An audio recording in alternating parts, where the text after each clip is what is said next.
Mga igsuon, mga anak sa Diyos. Sa panahon sa mga Hudiyo, ang adlaw nga igpapahulay o Sabbath day, usa ka adlaw nga balaan o tinud-anay nga pahulay alang sa Ginoo. Apan sa ilang pagsabot, daghan kaayong mga butang ang gibawal buhaton. Bisan pa o maayo ang tuyo niini. Naidaghang mga butang nga ilang giisip nga trabaho o dili angay buhaton sa Sabbath day.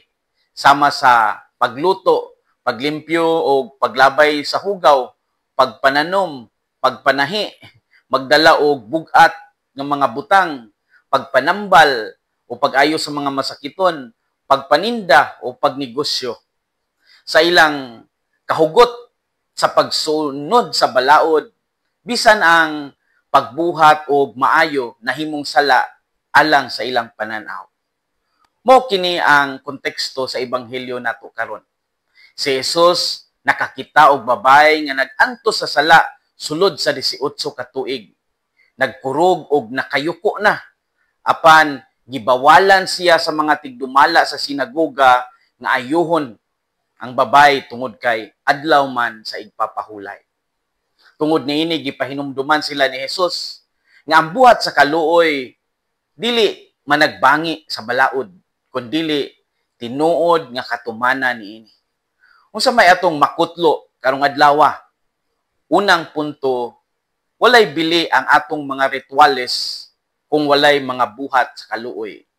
Ang Sabbath day dili lang adlaw sa paghunong sa trabaho kundi adlaw sa pagdaig sa Ginoo.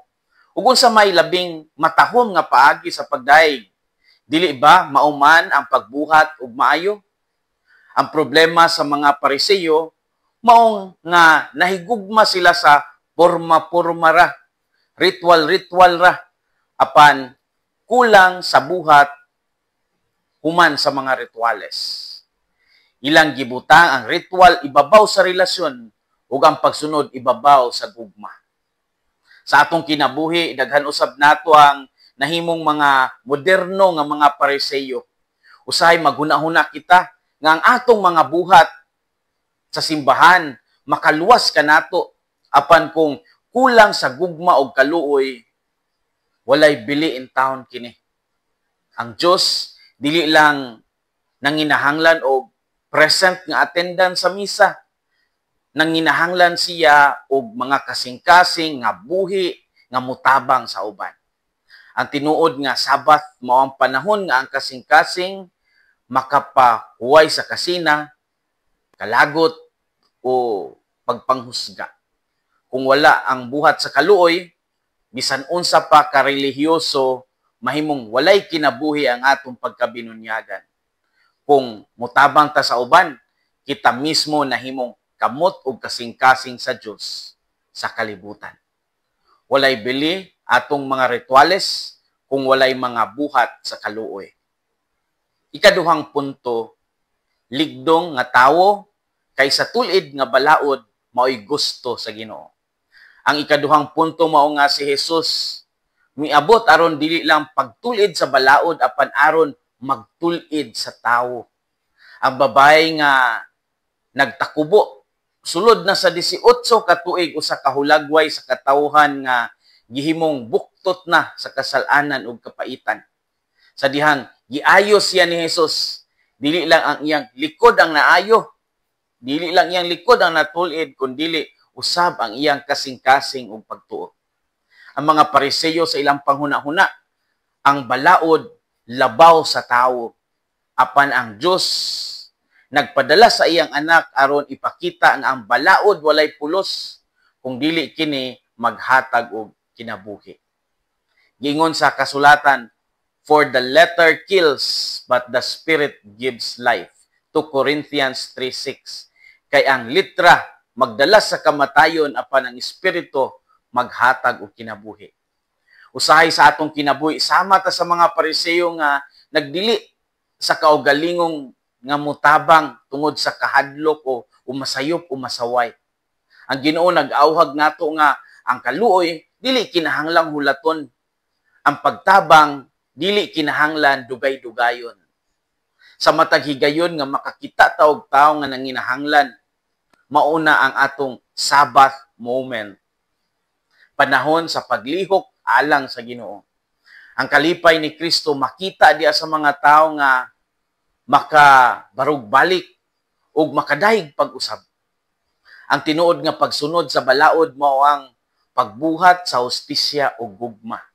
Ang tinuod nga Sabbath dili lang pahulay sa lawas kundi pahulay sa kalag nga nagpasaylo ug nagpadayon sa pagkamanggihatagon. Ligdong nga tawo kay sa tulid nga balaod maoy gusto sa Ginoo. Story time. Sa parable of the Good Samaritan o sambingay sa maayong Samaritano, bisan nakita na ang daghang bunog, ang gikawatan sa dalan, apan ang pari ug ang Levita milabay lang.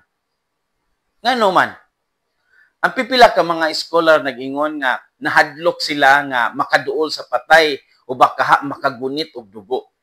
Ug kun ilang hikapon ang patay, mahimong sila ritually unclean. Ug dili na makaampo o makasulod sa templo. Mao kini ang kalisdanan sa ilang kaisipan o sa ilang huna-huna. Mas importante alang kanila ang ritual kaysa sa taong nanginahanglan. Apan ang Samaritano nga giisip nga unclean, ugaw sa mga Hudiyo, mao pahinuon ang nagpakita sa kaluoy. Ang sabingay ug ang atong ebanghelyo karon parehas og mensahe. Ang tinuod nga pagsunod sa Dios makita sa pagbuhat og kaluoy. Ang pari og Levita adunay balaod apan walay kasing-kasing. Ang Samaritano bisan lahi og relihiyon adunay kaluoy ug mao kini ang nakapahimo kaniya nga duol sa Dios. Mga igsuon, mga anak sa Dios. Sa atong panahon karon, daghang klase sa adlaw sa igpapahulay. Apan ang Ginoo nag-awhag nato nga dili lang magpahulay, kundi maglihok alang sa gugma. Ang pagtabang sa nanginahanglan, pagbisita sa mga masakiton, o pagampo sa mga taong nangayo sa atong pagampo. Mao kini ang mga buhat sa kaluoy nga nagpasabot sa tinuod nga espiritu sa Sabat o adlaw igpapahulay. Atong iampo nga ang atong pagtuo dili magpabilin sa ritual o sa tradisyon, kundi mahimong buhat nga mapuslanon. Ang Dios nagtan-aw dili lang kung unsa ka perpekto ang atong ritual, apan kung unsa kabuhi ang atong gugma. Hinaot nga ang kasing-kasing ni Kristo maghari sa atong mga kasing-kasing. Kini si Father Felmar Castrodes, PLSVD, ang inyong magsisibya sa maayong balita. Gikan dinhi sa Radio Veritas Asia. Hinumdumi ang kinabuhing Kristiyano, kinabuhi sa pagserbisyo.